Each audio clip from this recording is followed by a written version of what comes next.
Hey guys, Red Cosmic here, and in this video we'll be reading a story from r/Prorevenge.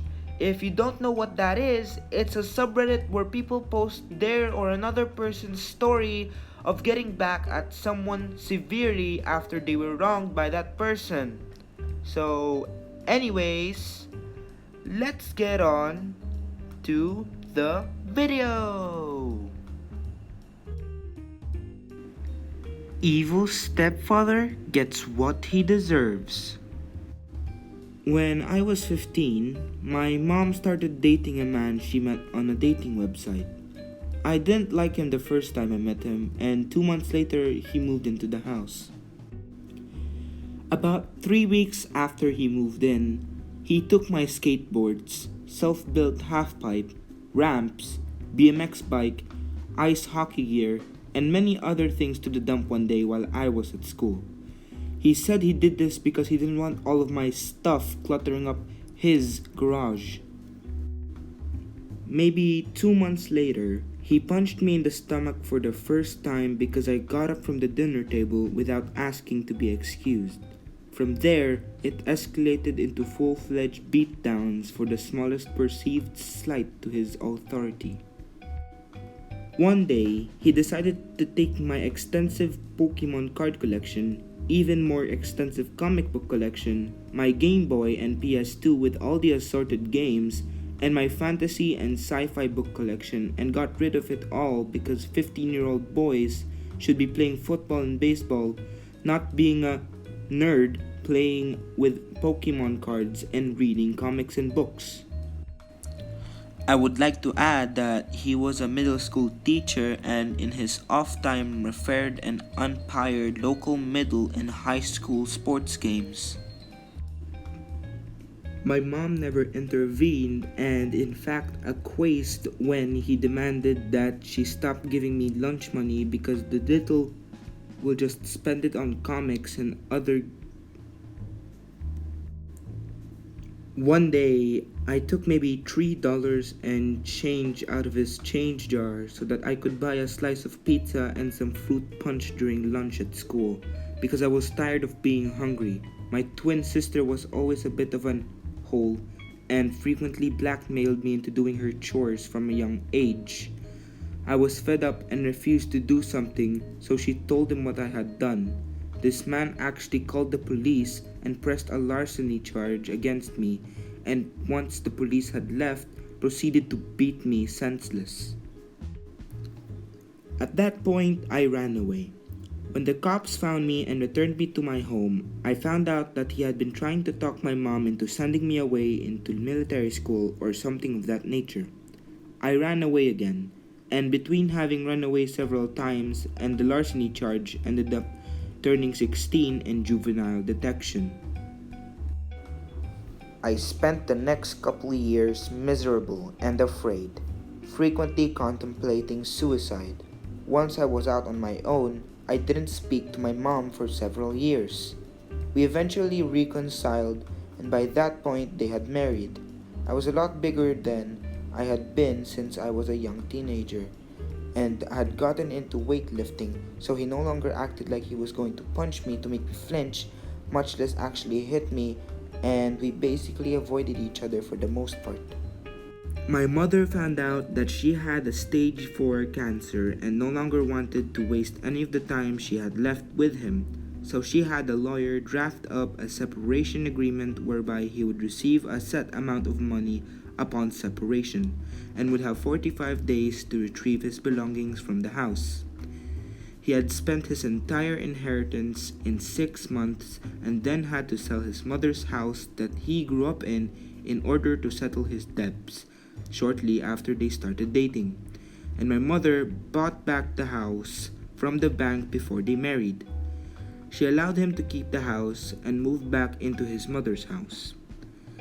My mother passed away about 9 months later after their separation, and despite the agreement had been allowing him to come and get his stuff piecemeal, I put an immediate end to that. He was past the deadline to remove his personal effects, and they were now legally mine to dispose of as I saw fit.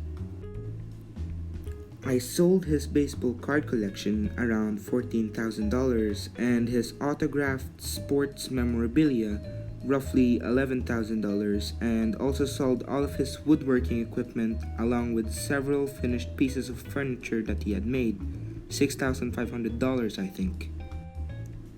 I kept his mother's engagement ring, platinum band, 3 diamonds, roughly 2 carats, wedding band, his coin collection, I also collect coins, and some tools and other odds and ends. Now comes the real fun. Around a month ago, I finally saw him at the grocery store. As he was leaving, I approached him. I told him I had sold his collections as he was pushing his cart out towards his car. He reacted exactly as I expected. He took a swing at me multiple times. I already had my phone ready to dial 911.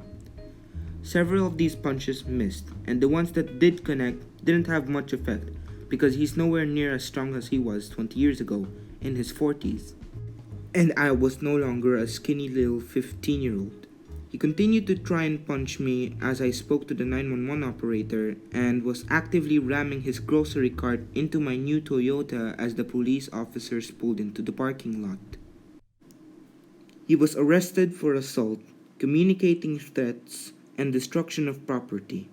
As a result, he lost his job and pension at the local middle school, and because he had never learned how to save money while married to my somewhat wealthy mother, ended up having to sell his mother's house because he hired an expensive lawyer thinking he could somehow beat the charges.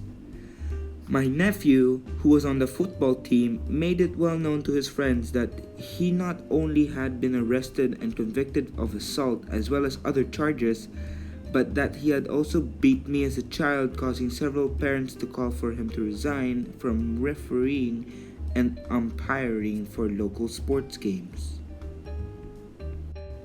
My niece and my girlfriend's much younger sister are enrolled at the middle school where he worked and say that he was not only universally disliked, but when he came up to the school to get his belongings, he made a big scene and ended up hysterically crying as he was leaving. At least that's what they've heard from the kids who were attending summer school at the time. His son, who he was equally abusive towards as a child, refused to take him in or help him out, so the abusive stepfather ended up having to take a job as a cashier at Walmart so that he could afford the rent on his little trailer in an absolutely awful neighborhood. Even though that Walmart is not the closest Walmart to my house, that is now the only place where I go grocery shopping or to purchase anything that I need. I purposely stand in line longer than I need to just so that he can be the one who has the pleasure of ringing up my purchases. The first time I went through his line, he attempted to ring up multiple items more than one time to overcharge me, and when I called him on it, he said that I was mistaken. I asked for a manager, and the manager believed him that it was just an accident, but he learned that he can't get away with that. The second time, I made sure to be as nice as possible and had to ask for a manager because he was overwhelmingly rude. The people in line backed me up and he got in some trouble for that. Every time I go there and step into line, I see him die a little bit inside, and it gives me such satisfaction. Sometimes I'll say that I'm paying with the exact change and say I'm about to hand him the money. I'll say, "Oh, I didn't realize I had rare coin from his collection in my pocket. I guess I'll use my credit card." I just sold his expensive ratcheting wrench set, and so on Monday when he works again, I'm going to buy my daughter one of their better above pool grounds, and as he's ringing it out, tell him, "I know that daughter is just going to love this pool. It's not like I would have ever used those expensive ratcheting wrenches anyway." Oh, dang. Oh my god, that's such a good revenge. Well, thank you all for watching. I hope you enjoyed the video, and if you did, press the like button. And if you want to see more content soon, then subscribe to my channel and turn on the bell. I hope you have a good day or night, and bye bye.